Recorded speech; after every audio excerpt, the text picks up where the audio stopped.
Stand by. Ready? Fire!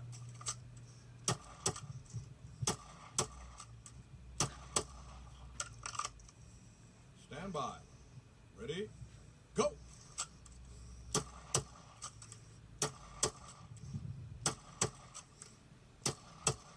Chest, head!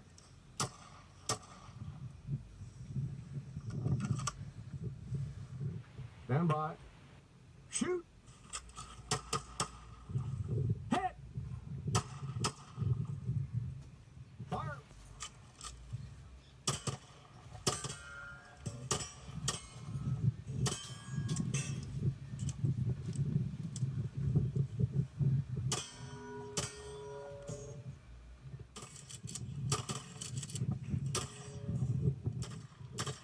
Aloha e malama pono.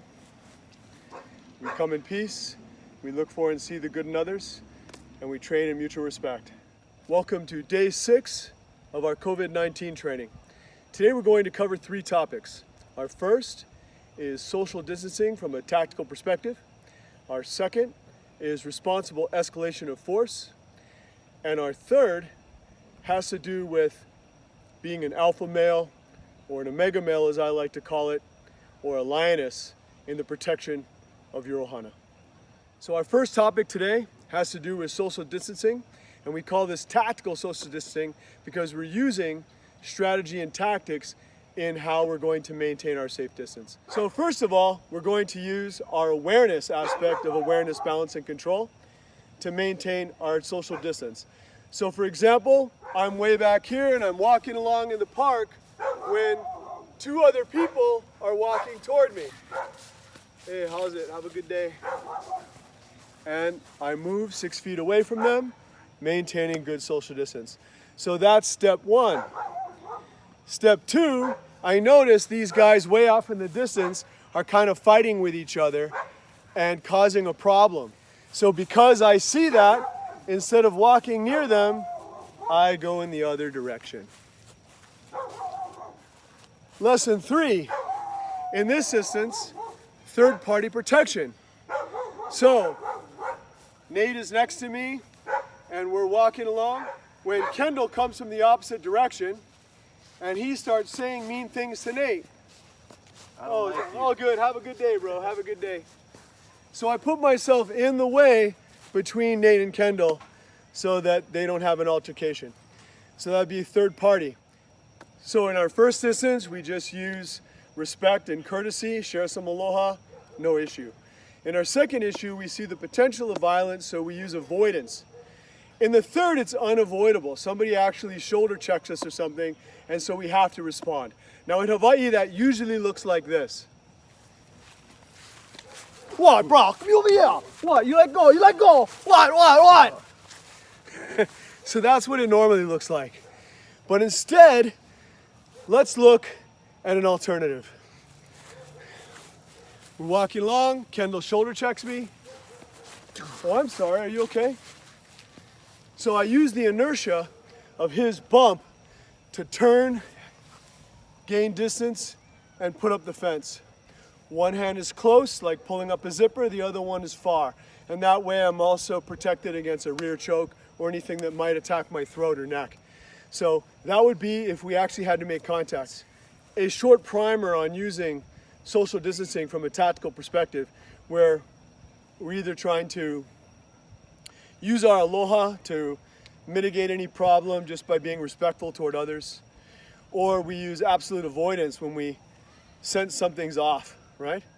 And as Coach Tony Blauer likes to say, when you have a gut instinct like that, it's always better to listen and be wrong than to not listen and be right. So if you have a bad feeling, we want to use that awareness to initiate avoidance and not have to engage in the problem. Third, if we actually do have to have physical contact, we want to minimize the level of escalation of force.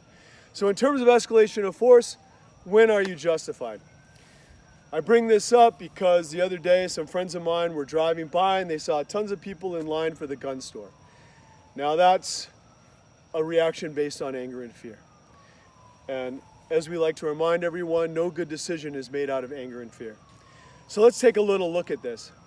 For example, if I have Nate and Kendall as potential adversaries and they're both giving me a hard time, I want to use my tactical distance control to put one in front of the other, and then I want to escape. Ideally, I don't want to have to do much more than that. If I do have to do a little bit more than that in this situation, let's say they converge on me, then I'm going to strike low so that their legs are injured. If they can't run, they can't catch me. Now, what if it goes next level from there? So let's say now I have two attackers, but now I'm looking at severe blunt force trauma because they have impact weapons. So in this case, yeah, I've got a problem. Boom, boom, boom, boom, boom, boom. Now, they have impact weapons, so we're going to disarm.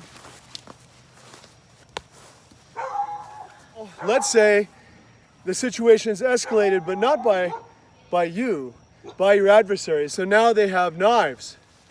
So now two guys are coming up behind me. They want to steal my toilet paper. Right? I'm going to get the weapons, and then now I have all the weapons and escape. But now, what if it's the next level beyond that?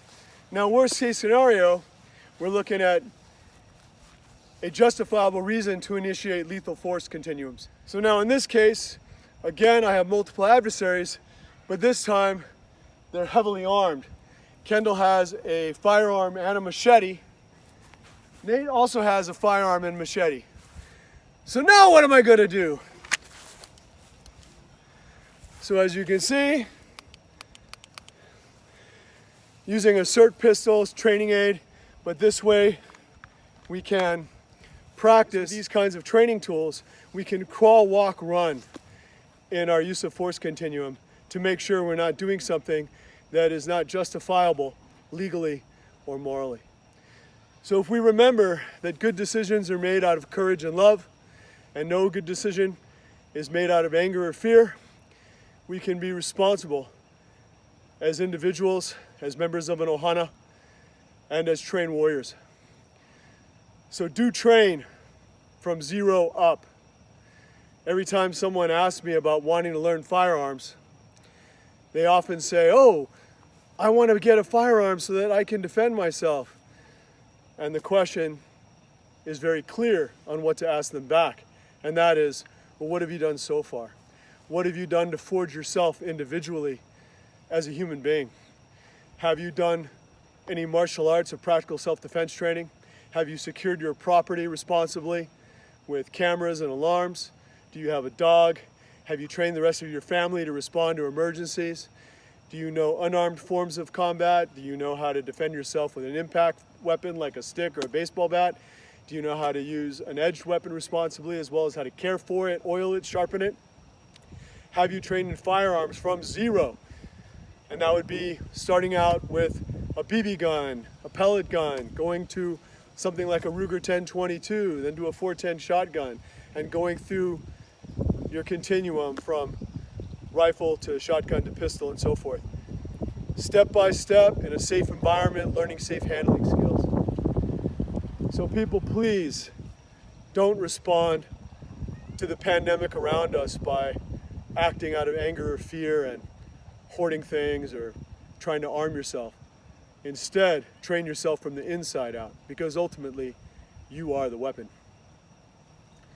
With that in mind, that's what a real alpha man is. It's someone that strives to actually be an omega man, someone who comes from a spiritual place to guide their emotional self, to have moderation and control over their intellectual decisions that then initiate what they do physically. So train your body, to train your mind, to train your emotions, to train your soul. Because in real life, it'll work the other way. And your spirit will dictate your actions. So until next time, train yourself from the inside out. Train to be the aloha you hope to see in the world. We come in peace. We look for and see the good in others. We train in mutual respect. Aloha.